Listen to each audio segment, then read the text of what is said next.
Hello, everyone. My name is Becky Robinson, and I am here today with Lane Gardner, and we are so excited to learn and grow with you today. Lane, how are you? I'm great. I'm thrilled to be with you and everyone here. Thank you for being with us today. So, as you're coming in today, we hope you'll take a moment to find the chat. We want to create an inclusive community of learners for our webinar events, and we would love for you to connect with each other as well. So, if you can take a moment, find the chat, be sure to use the drop down menu so that everyone who's attending can see your comments. So when you use the drop down menu and select everyone, then go ahead and type in the chat. Tell us where you're calling in from today. And if you do happen to be attending today's event as part of your professional development, we would love to see what organization you represent so that we can give you a shout out. So please take a moment, say hello in the chat. Hi, Cynthia in Chicago. It is good to see you. And then throughout today's event, we would welcome you to use the chat as a place to pop any questions in. Our format today is going to be a little bit different than typical, but toward the end of the call, we are going to take questions, and we're going to do something really super fun for this final webinar of the year. If you would like to speak face-to-face with Lane, who loves to connect, we will promote you to panelist, and we'll bring you over what we call the webinar wall, and you can ask your question to Lane and talk with Lane and me face-to-face. So keep that in mind. Toward the end of the call, if you would like to come on camera with us, we would love to bring you over that webinar wall so we could have the chance to connect with you and talk with you about the ideas from today's event. So it looks like we have a caller from Mexico. Hello, Jennifer. We have one from the UK. Our friend CB Bowman is here from Colorado. We have Crystal in Lubbock, Texas. It sounds like it's snowing in Ogden, Utah. And we have folks from across the country. And we are so glad and pleased that you are investing some time to learn with us today. All right, so before we get any further, I want to first show you Lane's beautiful book. Lifeline is launching on January 25th. And toward the end of today's event, we're going to let you know how you can read a sneak preview of the book and pre-order it. But, I don't know if you can see it right behind me on my shelf, and I have a copy in my hands as well. Let me introduce you to Lane if you don't already know her. Lane is an award-winning arts educator, a speaker, a singer, songwriter, and she's also the founder of Thread, which is a therapeutic arts nonprofit organization. Lane has been a trailblazer, and she has a really interesting and powerful journey that she's been on. And I really personally just can't wait to hear her share about it with you powerfully today. So as we dive in, I do want to take the moment to get engaged with you through a poll question. And this is a poll question that may feel a little bit vulnerable, but one of the things that I want to encourage all of us to do today, and that includes me, is to be open to what we might learn and discover about ourselves today. And so as we ask this poll question, I hope that you'll dig a little deeper maybe, and we would love to hear any comments in the chat that you might have about this as well. So the question for today's poll is this: regardless of feeling successful personally and or professionally, do you ever feel like you're still missing something? And you can answer yes, no, or maybe to this poll, and we'll give you a few moments to respond. And again, if you have any comments to add, we would love to see those comments as well. And so, Lane, I got to tell you, I'm not super surprised by what I'm seeing. I think this poll is landing about where I expected it to land in terms of what people experience in their lives. And thank you to those who are taking the time to answer. What shows up for you, Lane, when we ask this question? Well, I think that it's definitely a question that I think makes us think a little bit, right? It makes us sort of pause for a second, which is maybe not easy to do these days. Take a second and think about, okay, where am I? What's going on in my world? And I think the thing that always resonates with me is we can go about our days, we can go about our lives sort of locked into what we know, locked into sort of what we've built and created for ourselves. And we might not always pay attention to sort of that thing that's a little bit underneath the surface that might be wanting our attention.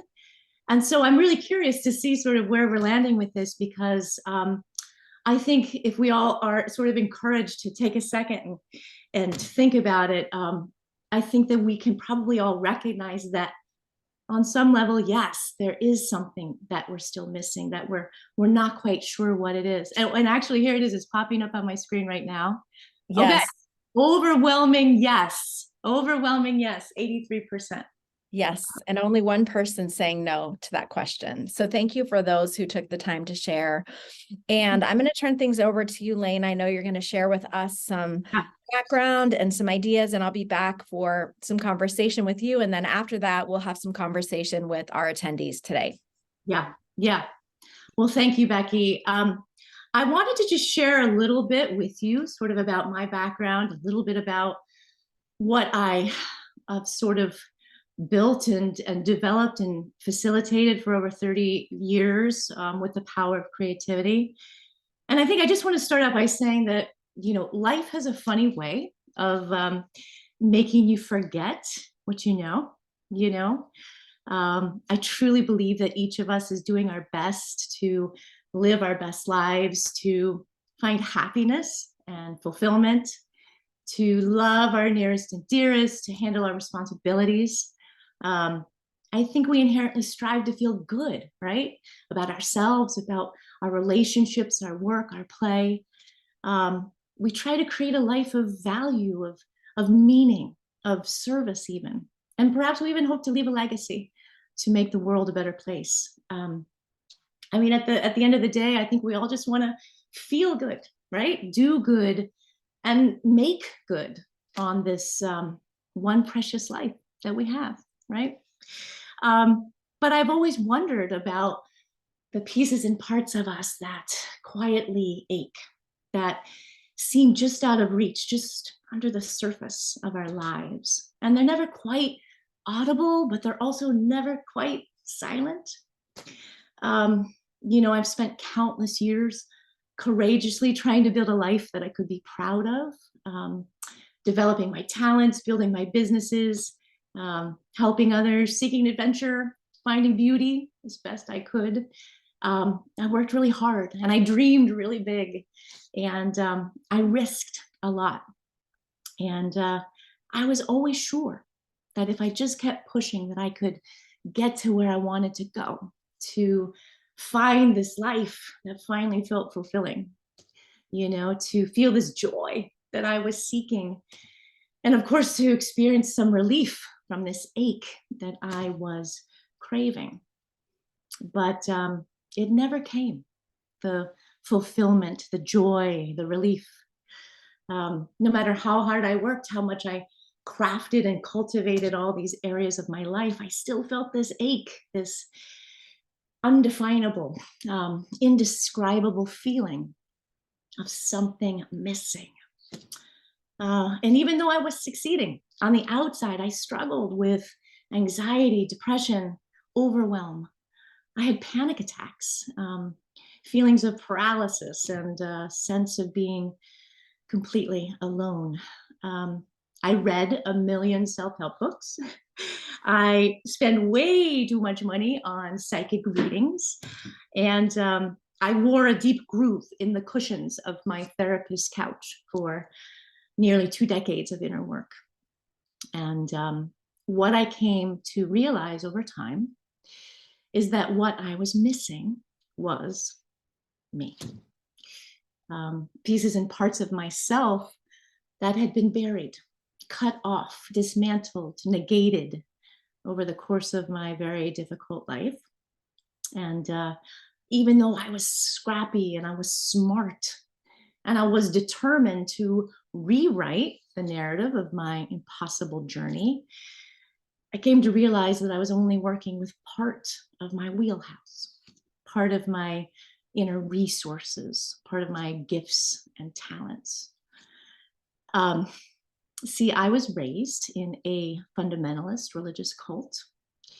And over the course of my youth and adolescence, I was slowly being suffocated, slowly being robbed of my identity, and slowly having my whole shiny, brilliant self crushed out of me.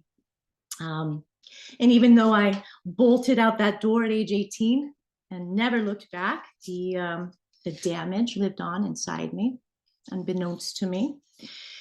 And so off I went into the world to try to build a life that I could finally be proud of, away from all the soul-crushing trauma that I was malformed in.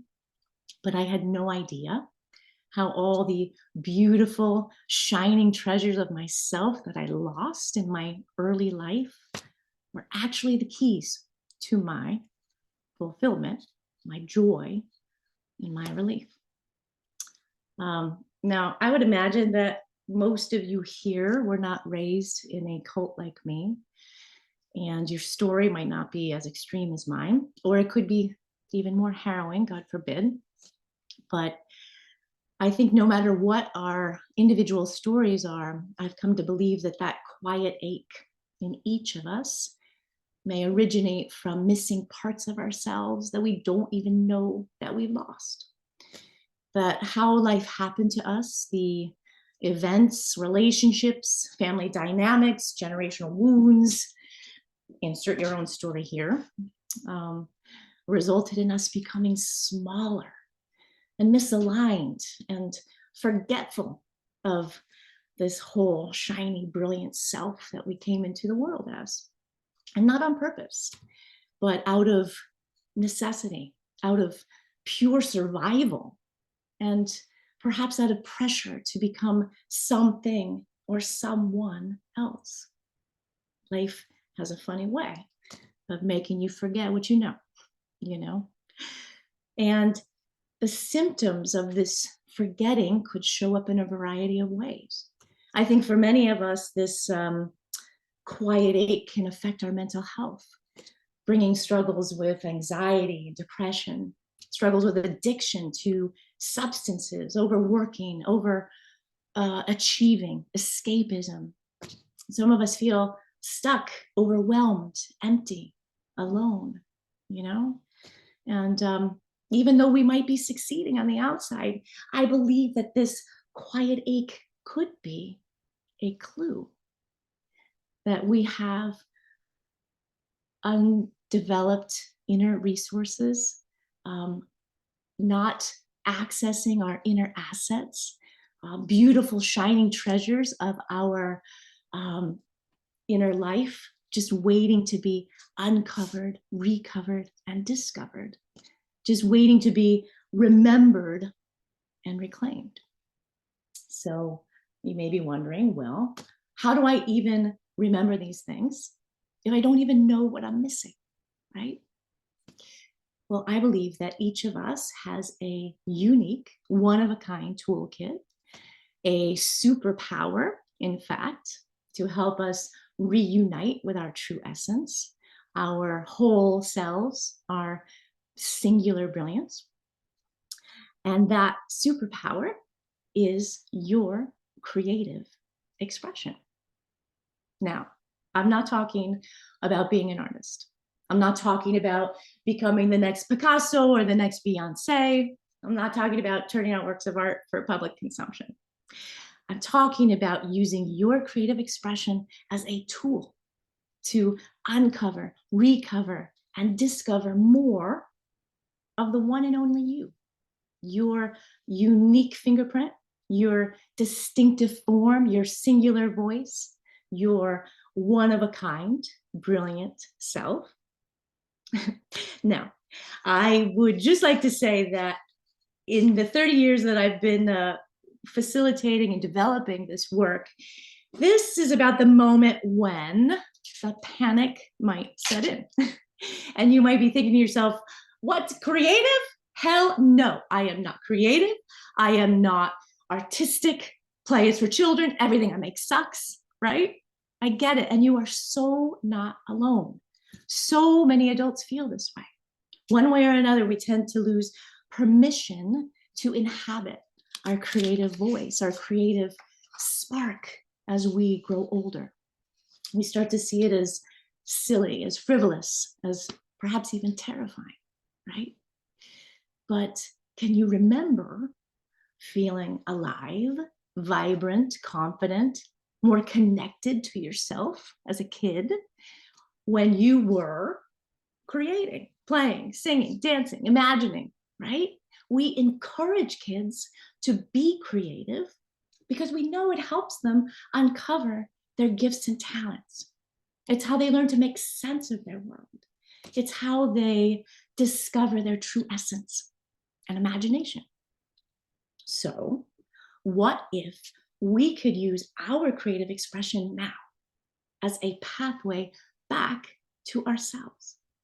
What if it could be a lifeline, offering critical assistance, a vital line of access, carrying us safely through this quiet ache and into the inner expanse of our buried treasures, treasures that can bring us an expanded view of ourselves and what we're capable of, tools to help us regulate our mental health, access our deeper wisdom for innovative problem solving, openings for relaxation, ease, flow, and perhaps above all else, greater possibilities for fulfillment, joy, and relief.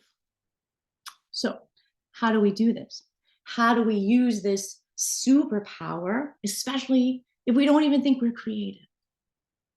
Remember, your creative expression is your toolbox, and what you express is in your own language, meant specifically to support you and your well-being, to help you feel better. That's it. There's no right or wrong way to do it. There's no good expression, bad expression. There's no judgment, just a pathway to your own insight, your own wellness, your own wisdom. So let's try something just for fun, okay? There's no judgment here, no right or wrong way to do it. I just want you to do the first thing that comes to mind, okay? Now, no matter where you are, whether you're sitting down, whether you're standing at the kitchen sink, washing dishes, whether you're on the beach, of which I would be very jealous if that's the case, I want us all to just sort of take a couple of breaths together, okay? And when you're breathing in, I want you to imagine that that air is flowing all the way down to your tailbone, okay? So let's just do this together. Let's just take a couple breaths. Here we go. Let's everybody breathe in together all the way down. Good, you're gonna hold and then let your air out. Good, let's do it 2 more times. All the way down to your tailbone, breathe in. Hold and make a sound when you let it out this time. Good, one more time, breathe in. Hold, make a different sound this time.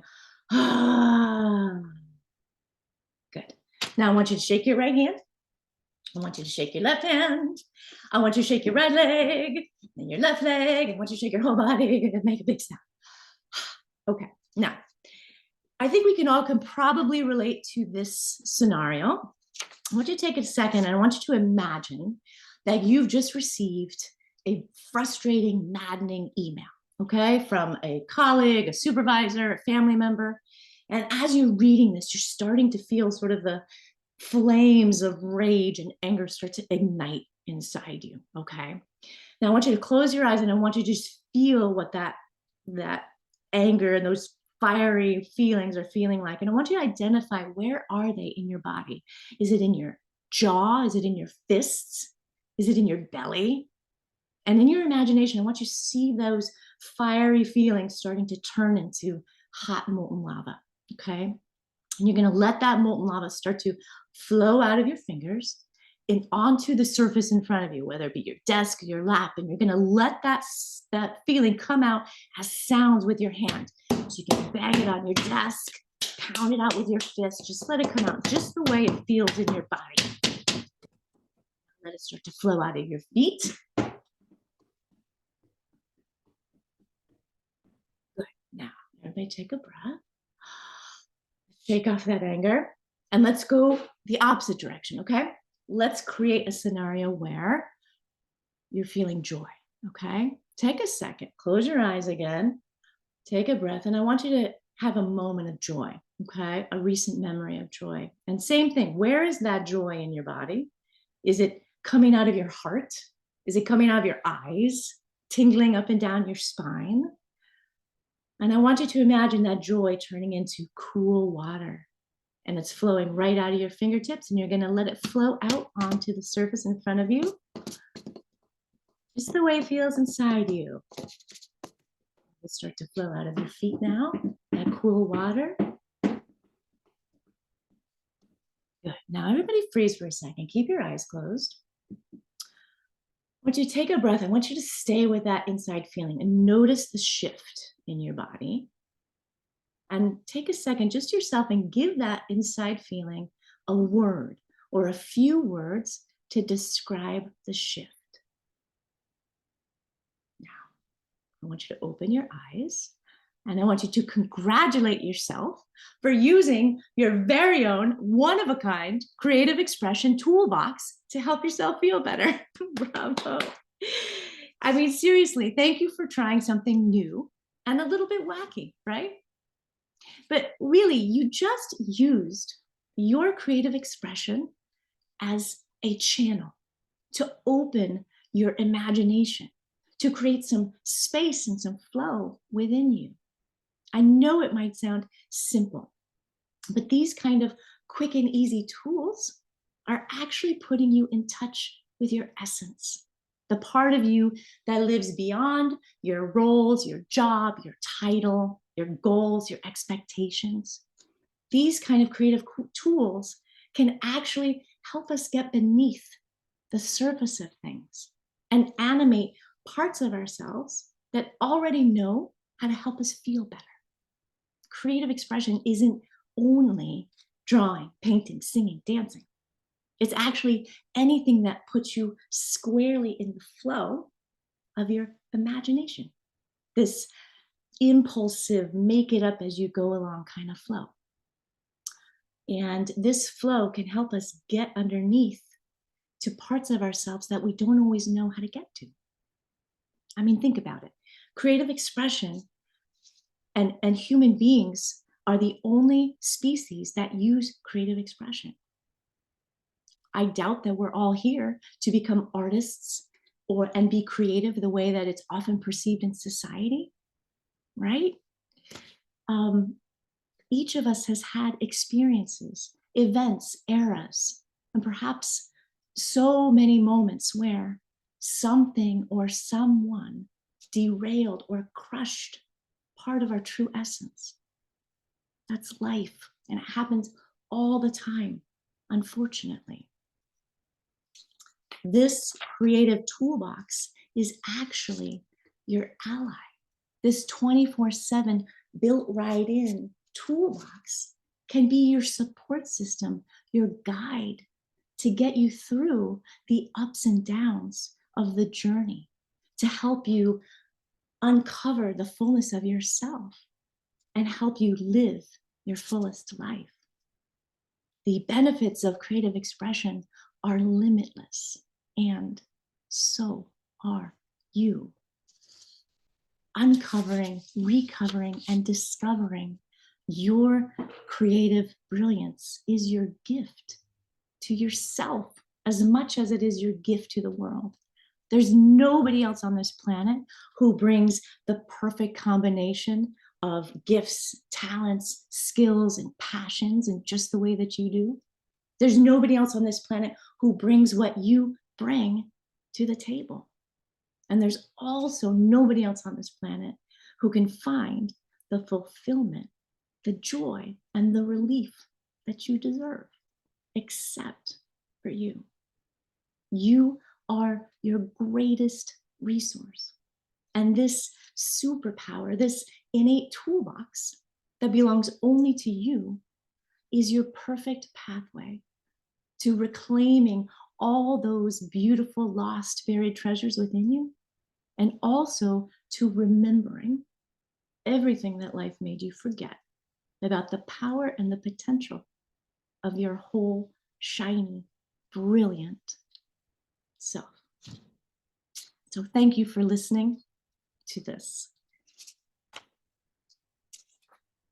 So I had someone come and check on me because I was engaging with your tools, Lane. And What a powerful reflection. And I'm seeing those emojis fly. Thank you, Lane. I just kind of want to like let it sink in for a second. Mhm. So I brought a few questions before we take questions from our attendees, and you kind of gave us just the tiniest glimpse of the background that led you to this work. And I'm wondering if you could share just a little bit more about that background with us so we can get to know you even more. Absolutely. Yeah, so what I mentioned in that little talk was my early life started in a fundamentalist cult, and really was just so damaging to me and really sort of cost me my true self. I really I had to become something else. But I did find this lifeline growing up, right? I got involved in the arts around age 9. And it really, in my opinion, it saved my life, actually. It got me out of the house. It got me into a community that was safe and supportive and sort of helped me continue to grow and develop myself. So that was this early part of my life. And I was sort of just on this track of eventually went to conservatory and became a professional performer, singer, actor for quite a few years. And this experience of being in the arts really sort of kept me going. I started teaching the arts as well as being a performer, but something really changed for me. And I'm sure that many of the listeners today can probably relate to this.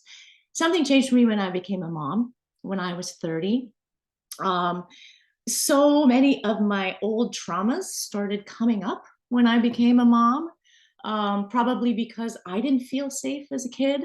And so I suddenly was starting to wonder if I could keep my own kids safe, right? My own child safe.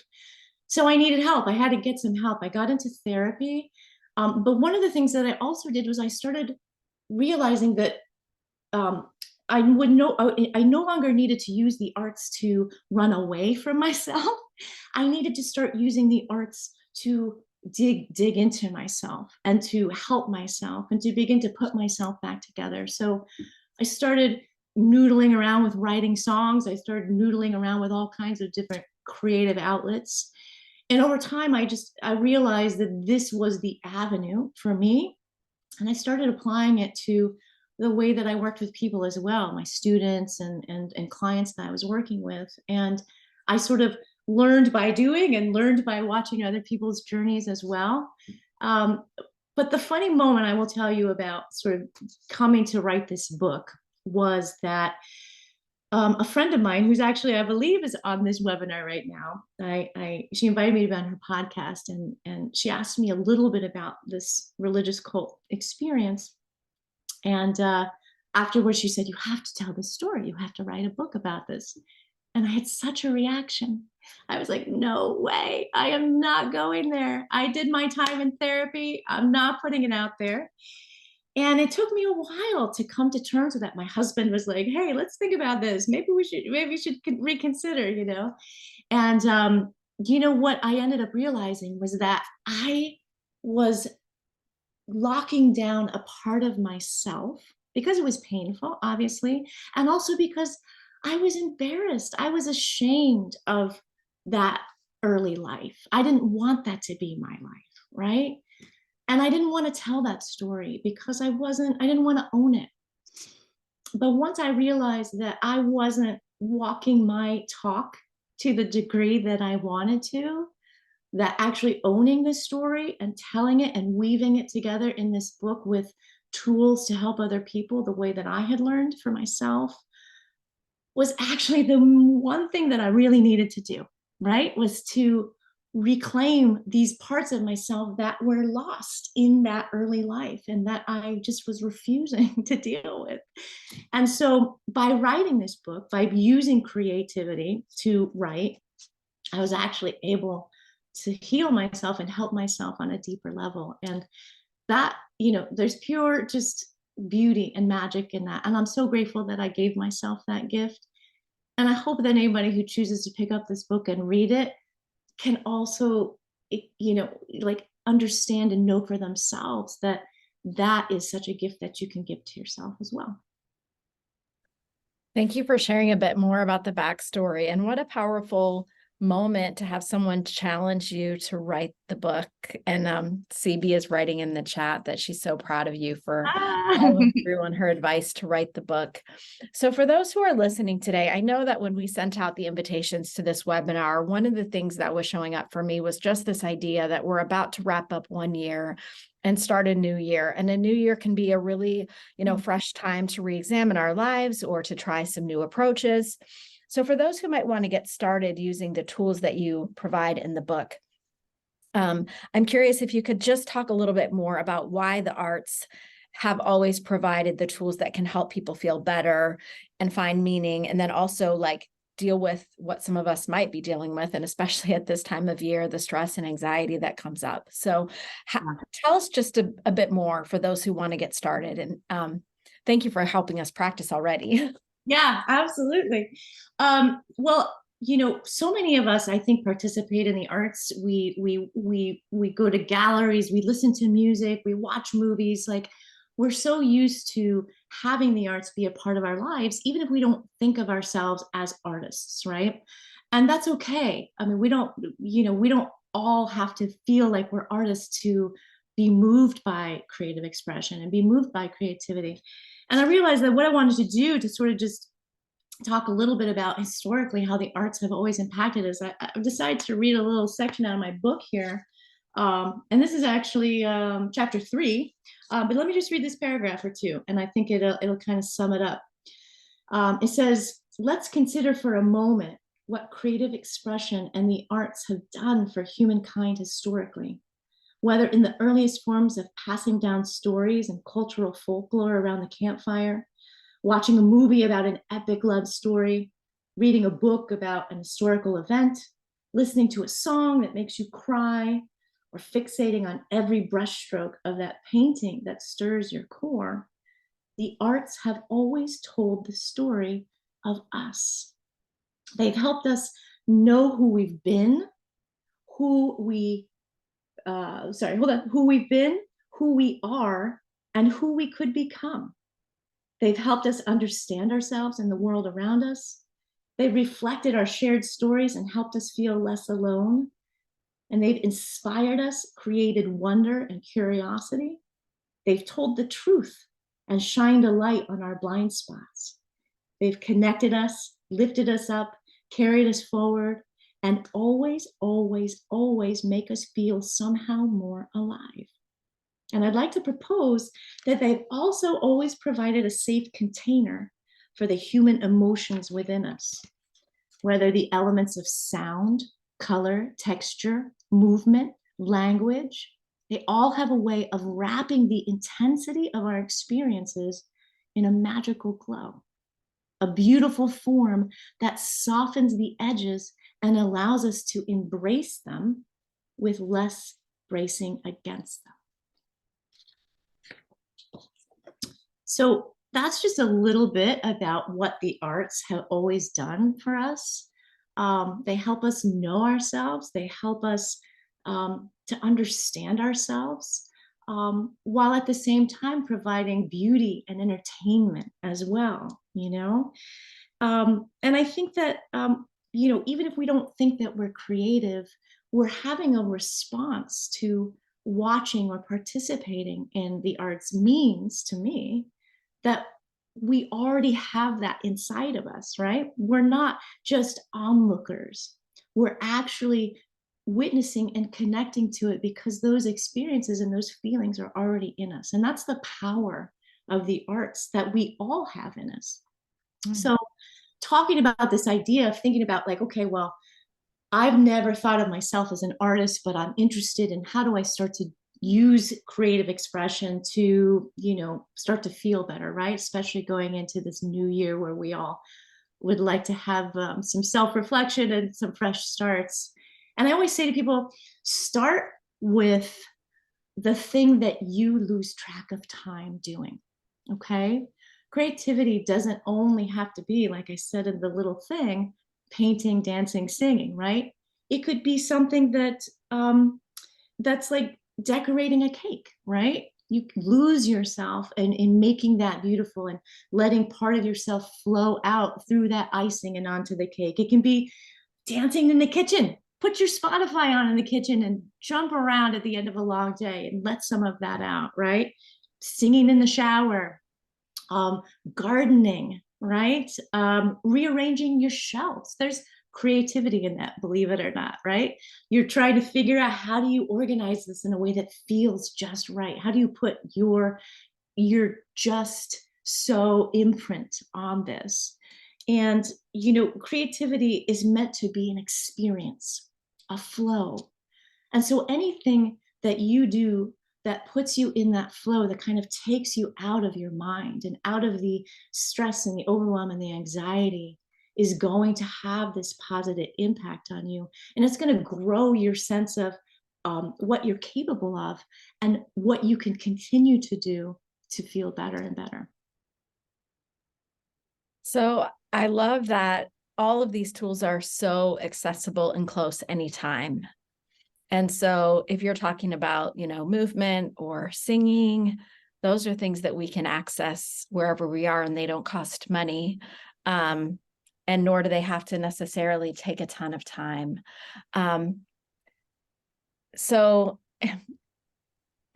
one of the things that's showing up for me, Lane, and it's hard to know how to talk about it, but so if you're feeling really stuck, or you're like, when you were getting us started with, you feel angry because an email comes in, or you feel frustrated because an email comes in, like, tell me a little bit more about why the tools that you're proposing are so effective in helping us break through those challenging emotions, especially. Yeah. There are four, you guys have probably heard of this. There are four trauma responses, widely known trauma responses: fight, flight, freeze, fawn. All of them are probably self-explanatory. Maybe not fawn. I actually had to look it up. It's when you sort of concede to make somebody happy or to keep the peace, right? But I always like to say, going back to this word, which is kind of going to be the magic word of the day, is flow, right? And flow might not be this knee-jerk reaction that it might be if you're having a fight or flight reaction, but it is something that we can use to step into this sense of being able to release these built-up emotions, to be able to release these um, frustrations, or the things that sort of keep us from feeling comfortable and regulated. So these tools are always helping us to release and then to re-regulate, and they are very like quick and effective, right? They're very easy for you to just sort of say, take a minute and be like, oh, I'm feeling dysregulated right now. Let me do this one thing that I know, right? The other thing, though, that I want to bring up is the tools that, especially the ones that I put in the book, they're really meant to be fun and frolicky.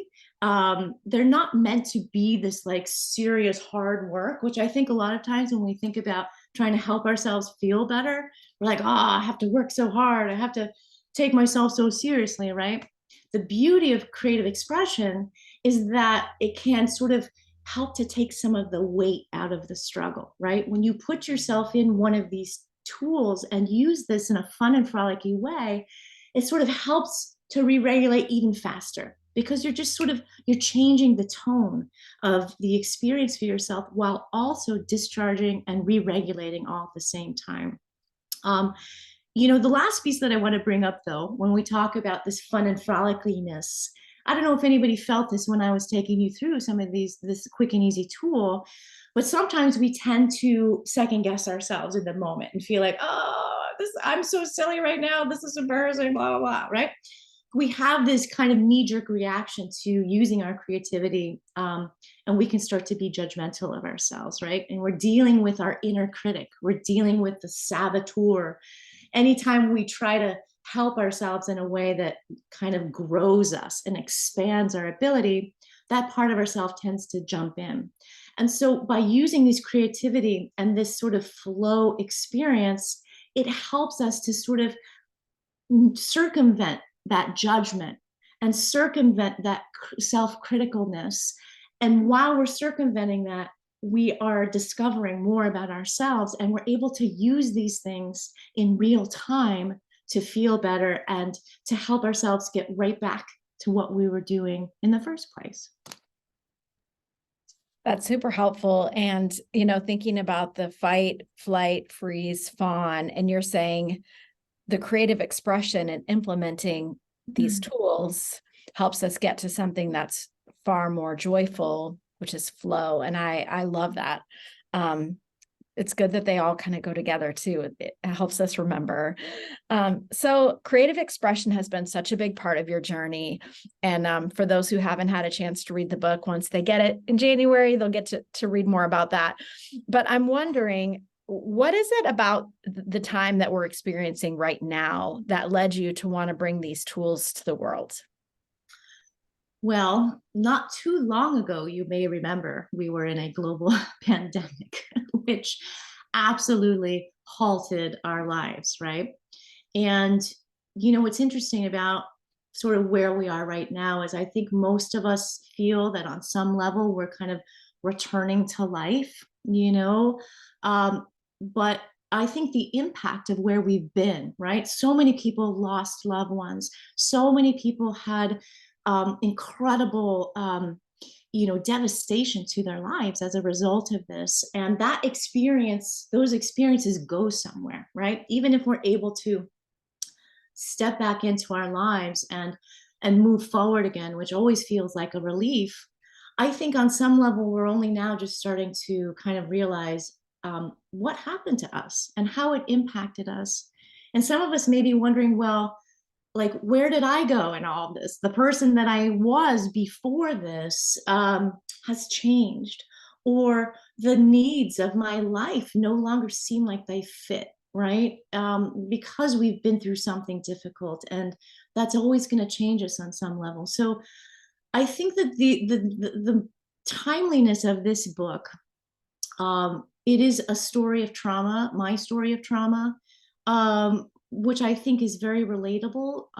We all have had very difficult experiences that we can see our own um, journeys, perhaps, in other people's experiences.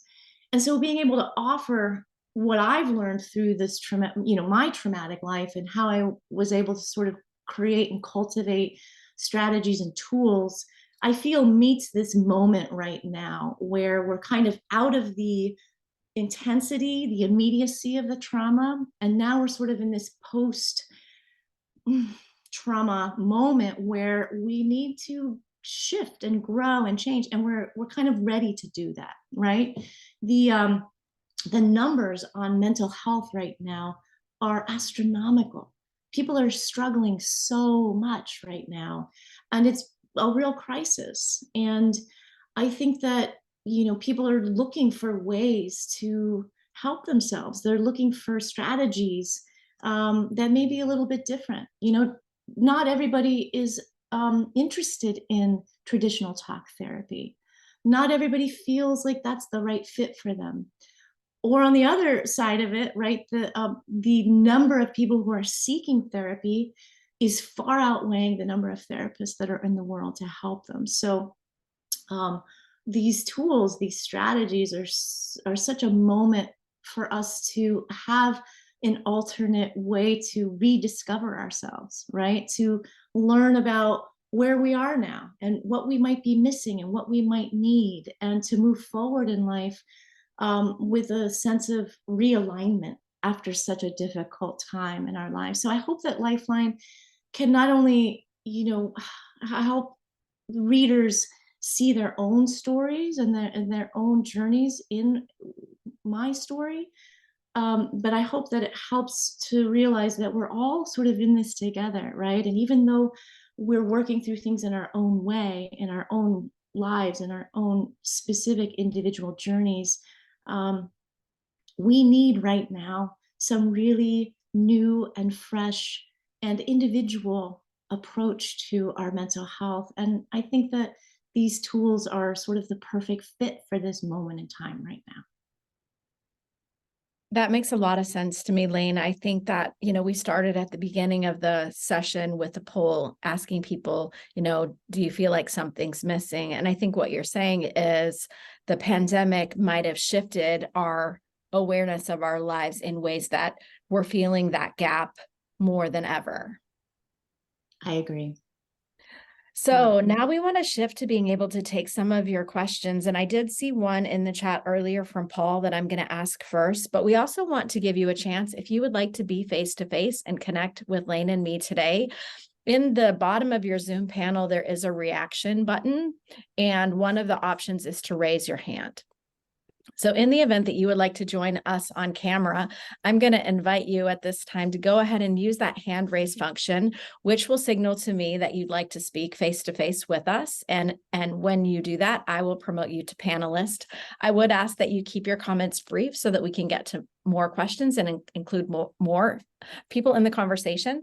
But if you're curious to come over the wall and talk face-to-face, go ahead and use that hand raise button, and I'd be happy to promote you to panelists so that you can be face-to-face with us today. And we haven't done that in a while on one of our events, so if it might feel a little bit uncomfortable, but we would love to see you if you are willing to join us today. So while we wait to see who might want to come on camera, we have a question from Paul from earlier, and he was asking, what are the obstacles that limit or obstruct your creative expression, or what might be some obstacles that we could face? Yeah. Thank you, Paul. This is one of the most poignant questions that I think comes up so often when we're thinking about creativity or using our own creative expression. And I kind of mentioned it a little bit earlier, which is this notion of this self-judgment, right? This criticalness. Being creative, I think, tends to make us feel a little exposed, perhaps, right? And so that's not always a comfortable feeling for us, to sort of feel like we're putting ourselves out there in a way that might seem silly or might seem, a little bit like you're not being your regular self, right? So I think this notion of being critical or being judgmental, or the part of us, this inside voice that comes up when you start to do something creative, you all can probably relate to this in your own way, that whatever, how many times have you heard that voice go on in your head? Oh, that's not good. That's stupid. That doesn't look nice. That doesn't feel right. I just look like an idiot, right? I mean, we are so hard on ourselves. And where does that come from, right?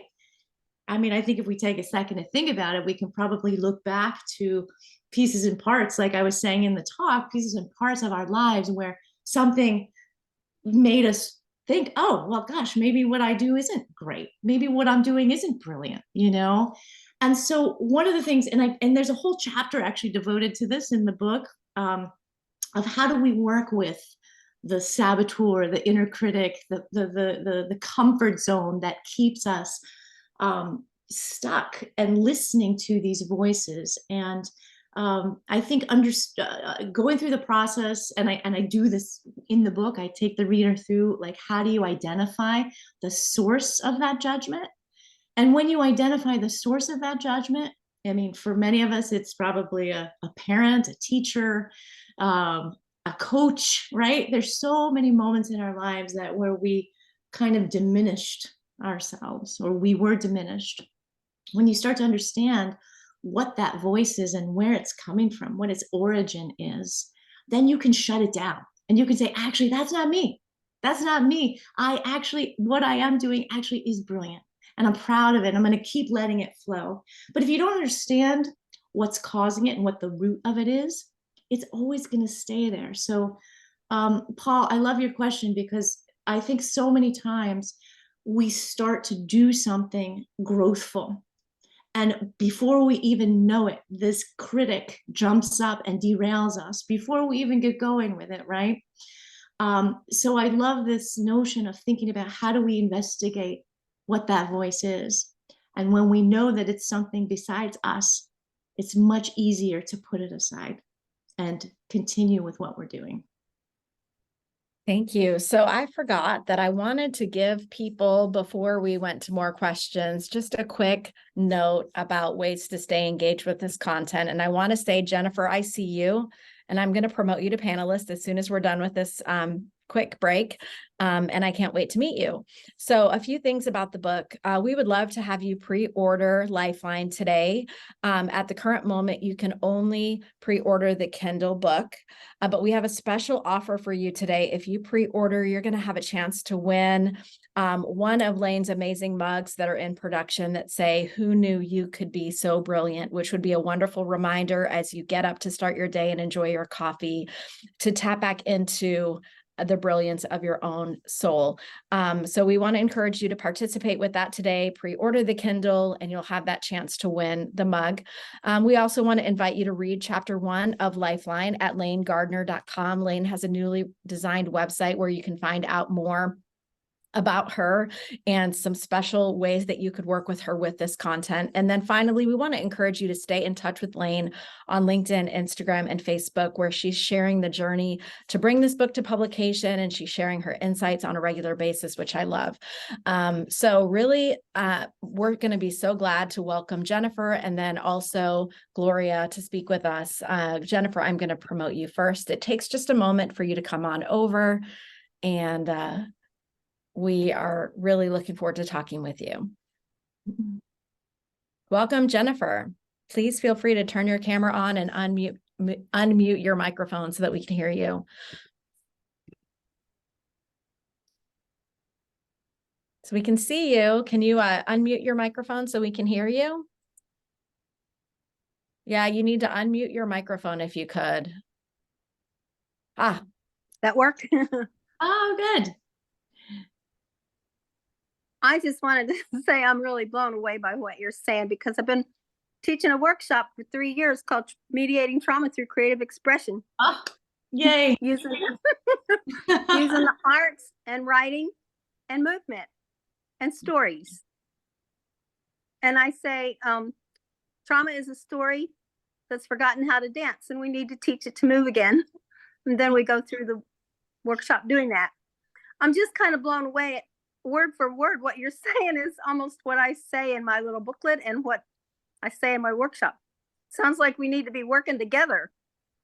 I would love that. I would love that. You know, when you started speaking, I just got like little tears welling up in my throat. Like there's such a connection of, you know, people doing this work and caring about this work and understanding the power of the creative arts to help people heal. And I'm so grateful that you came on and to share what you're doing. I'm so proud to know you, that you are another person in another part of the world doing similar work. And I would love to hear more. And thank you for Where are sharing you? part of yourself. I'm in New York. And I'm in Kentucky. Ah, okay. I Perfect. put my email in the chat, and I would love to talk more. Wonderful. I would love that too. Thank you. Thank you.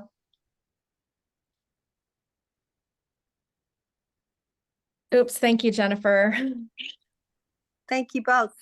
So I'm calling on Gloria, and I've been attempting, Gloria, to promote you to panelists so that you can talk with us. So let me try one more time. Hopefully that will work.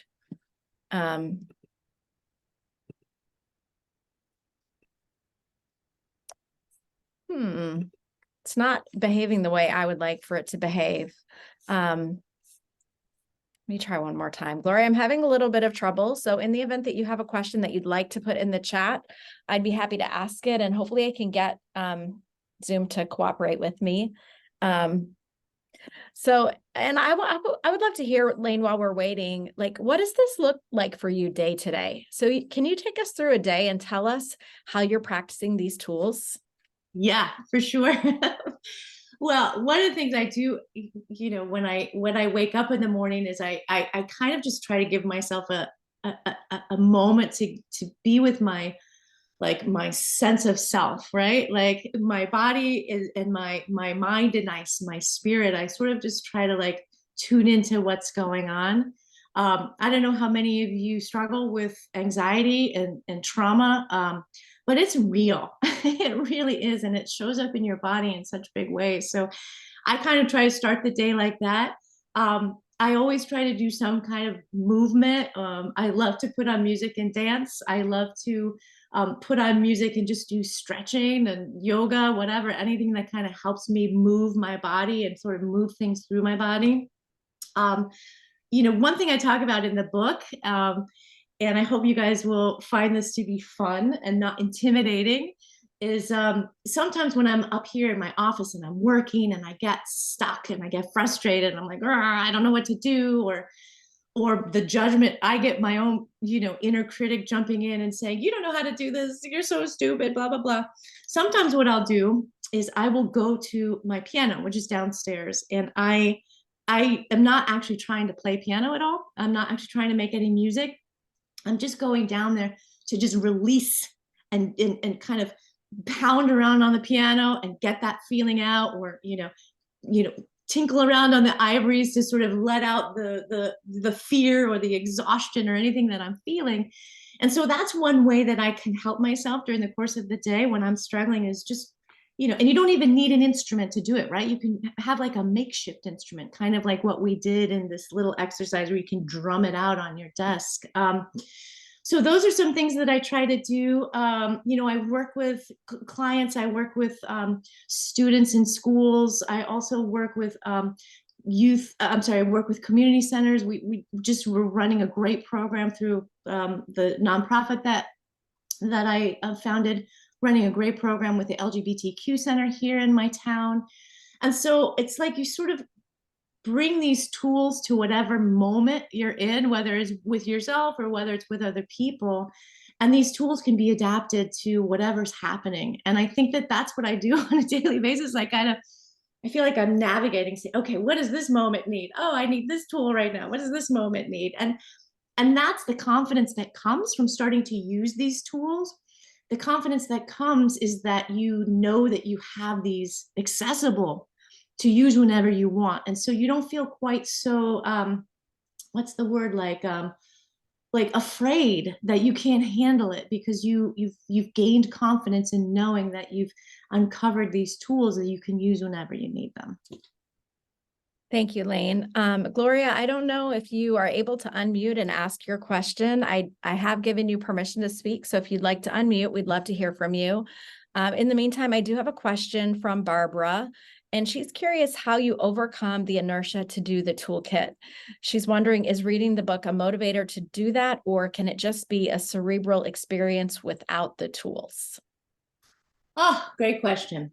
One of the things I say in the introduction of the book is the tools are put in the book in order for you to discover how to use them on your own. I say you can read the whole book and read through the tools and not do them, and then maybe decide to go back and reread and redo the tools a little bit later. Listen, I think that my greatest belief in terms of creativity and creative expression is that it's so unique to each of us. And so the tools that I designed are really meant for each person that's reading to be able to take them and do them in their own way, in their own time, when you feel compelled to, when you feel like you need to, or when you might just be curious and want to try it out. The thing that I believe in the most about creative expression too is that it should be a no pressure situation. So maybe if you read the book and you read through the tools, maybe you'll just feel like, oh, those are really fun. They're not for me, but I really enjoyed reading them. But I would say, to answer your question, Barbara, they're really for each person to be able to try out in their own way. No right or wrong way to do it. No right time or wrong time to give them a whirl. Wonderful. Thank you, Lane. So really quickly, as we wrap up this amazing hour together, a brief reminder that you can pre-order the Kindle today for a chance to win one of Lane's amazing mugs. You can read that sample chapter at lanegardner.com, and you can stay in touch through social media. And Wendy also put in the chat a link to our company's new LinkedIn community, where you can also connect with others who attend these events and talk with Lane on LinkedIn. And Lane, I want to turn it back to you for some parting thoughts as we close up this hour. Yeah. I am so grateful to each and every one of you for joining us on this webinar today. It means the world to me. This has been lifelong work for me, through a lot of ups and downs and a lot of struggles and a lot of ins and outs. And launching this book, as I told you, really wasn't what I was intending to do, but ended up being the best thing for me. So there's an extra layer of gratitude and appreciation that each of you are here with me today, that you're resonating with this work. Sometimes I have felt that there's been some resistance and some, some not everyone really feels like creativity can be helpful. So you showing up today to find out more about it is just making me feel good and making me feel so grateful that there is a community out there that understands and is curious to try this new and innovative idea. So I appreciate each and every one of you. And I think the only thing that I just like to leave you all with, especially as we're going into the holidays, which, as Becky said at the beginning, can be a hard time for many of us. I just like to leave you with the thought that you have everything that you need inside you already. And being able to know that about yourself and give yourself the gift of discovering more of that is something that I hope for each of you, because each person's creative brilliance is so singular and so wonderful. And I'm so grateful that you all are here. So thank you so much.